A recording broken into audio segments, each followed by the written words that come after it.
मानस के सभी भक्तों को मेरा प्रणाम। आज की कथा रामचरितमानस के 7वें सोपान 7वें सोपान उत्तरकांड के दोहा नंबर 109 से पुनः कथा का प्रारंभ करने जा रहे। श्रद्धालु जन कथा का ध्यान से श्रवण करें। जो तन धरऊं तजो पुण्य अनायास हरि जान, जिम नूतन पट पर है पहिरयो नर परिहर ही पुराण।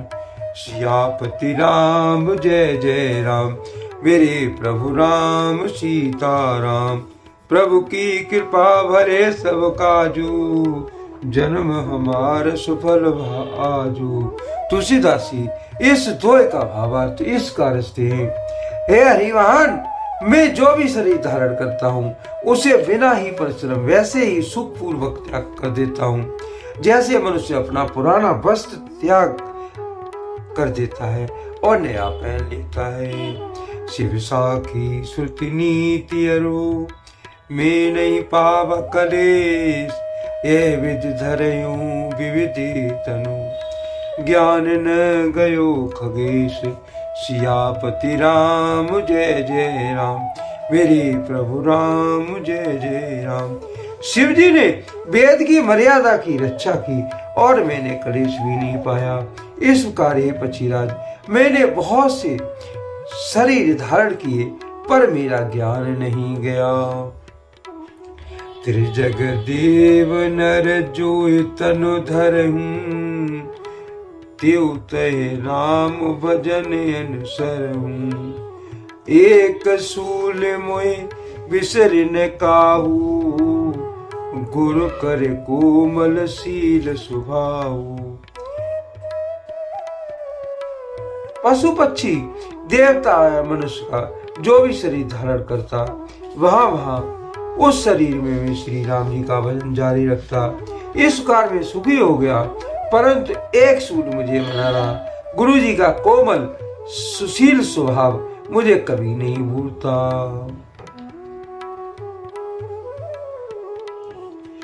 चरम देह दुजिक्की में पाई, सुर दुर्लभ पुराण श्रुत गाई। खेलऊं तहूं बाल कहीं मीला, करहूं सकल रघुनायक लीला। मैंने अंतिम शरीर ब्राह्मण का पाया, जिसे पुराण और वेद देवताओं को भी दुर्लभ बताते हैं। मैं वहां ब्राह्मण शरीर में बालकों को मिलकर खेलता तो श्री रघुनाथ जी की सब लीलाएं किया करता था। प्रौढ़ भये मोय पिता पढ़ावा, समझो सुनहि गुने नहीं बावा। मन ते सकल वासना भागी, केवल राम चरण ले लागी। सियाना होने पर पिताजी मुझे पढ़ाने लगे। मैं समझता, सुनता और विचारता, पर मुझे पढ़ना अच्छा नहीं लगता था। मेरे मन से सारी वासनाएं भाग गईं, केवल श्री राम जी की चरणों में लव लग गई। कहो खगेश यस कवन अभागी, खरी सेव सुर धेनु त्यागी। प्रेम मगन मोय कुछ न सुहाई, हारो पिता पढ़ाई पढ़ाई। हे गरुड़ जी, कहिए ऐसा कौन अभागा होगा जो कामधेनु को छोड़कर गधे की सेवा करेगा। प्रेम में मग्न रहने के कारण मुझे कुछ भी नहीं सुहाता। पिताजी पढ़ा पढ़ा कर हार गए।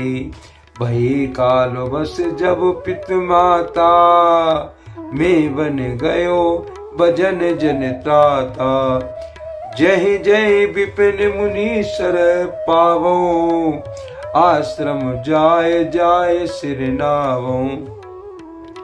जब माता पिता कालवश हो गए, तब मैं भक्तों की रक्षा करने वाले श्री राम जी का भजन करने के लिए वन में चला गया।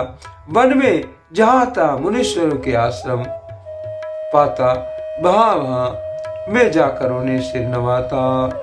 भूजो तिन्हु राम गुण गाहा, कहे सुने हर्षित खगरा नाहा। सुनत फिरऊं हरि गुण अनुवादा, व्याहति गति शंभु प्रसादा। हे गरुड़ जी, उनसे मैं श्री रामचंद्र जी की गुणों की कथाएं पूछता, वे कहते और मैं हर्षित होकर सुनता।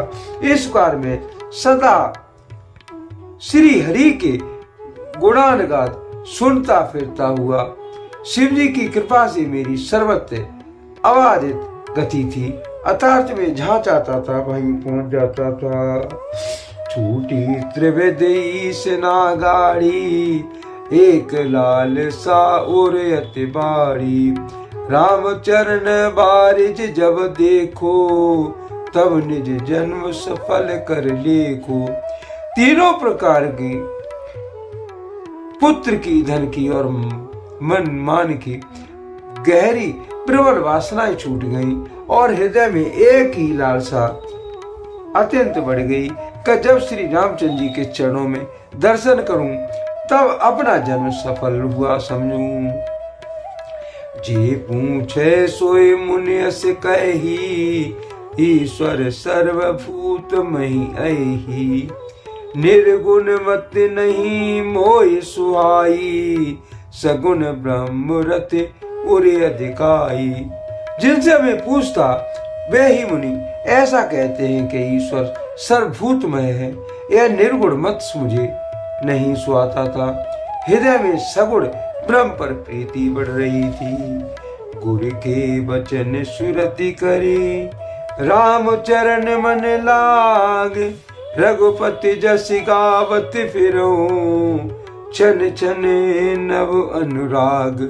सियापति राम जय जय राम, मेरे प्रभु राम सीताराम। प्रभु की कृपा भय सब काजू, जन्म हमार सुफल आजू। तुलसीदास जी इस दोहे का भावार्थ इसका लिखते हैं। गुरु जी के वचनों को स्मरण करके मेरा मन श्री रामचंद्र जी के चरणों में लग गया। मैं क्षण क्षण नया नया प्रेम प्राप्त करता और श्री रघुनाथ जी का यश गाता फिरता था। मेरु शिखर वट छाया, मुनि लोम से आसीन। देख चरण सिर नायो, बचन कहो अति दीन। सियापति राम जय जय राम, मेरे प्रभु राम सीताराम। सुमेरु पर्वत के शिखर पर वट की छाया में लोमश मुनि बैठे थे। उन्हें देखकर मैंने उनके चरणों में सिर नवाया और अत्यंत दीन वचन कहे। सुने मम वचन विनीत मृद, मुनि कृपाल खगराज। मोहि सादर पूछत भये, ध्वज आयो के काज। हे पछीराज, मेरे अत्यंत नम्र और कोमल वचन सुनकर कृपालु मुनि मुझसे आदर के साथ पूछने लगे, हे ब्राह्मण, आप किस कार्य से यहाँ आए हैं? तब मैं कहा, कृपा निधि तुम सर्वज्ञ सुजान। सगुण ब्रह्मो अवराधन, मोहि कहो भगवान। तब मैंने कहा कि हे कृपा निधि, आप सर्वज्ञ हैं और सुजान हैं। हे भगवान, मुझे सगुण ब्रह्म की आराधना की प्रक्रिया कहिए। आज के लिए कथा का यहीं पर विराम दिया जाता है। यदि मुझसे पढ़ने में कोई त्रुटि हो गई हो तो राम सेवक जानकर मुझे क्षमा करें। यदि आपको रामचरितमानस की यह कथा पसंद आई हो तो कमेंट में जय श्री राम अवश्य लिखें और अपने प्रिय मित्रों को कथा का शेयर करें। धन्यवाद। जय श्री राम। कथा समाप्ति होती है। सुनो वीर हनुमान, राम लखन जानकी सहित करो कल्याण। सियापति राम जय जय राम, मेरे प्रभु राम सीताराम। धन्यवाद। जय श्री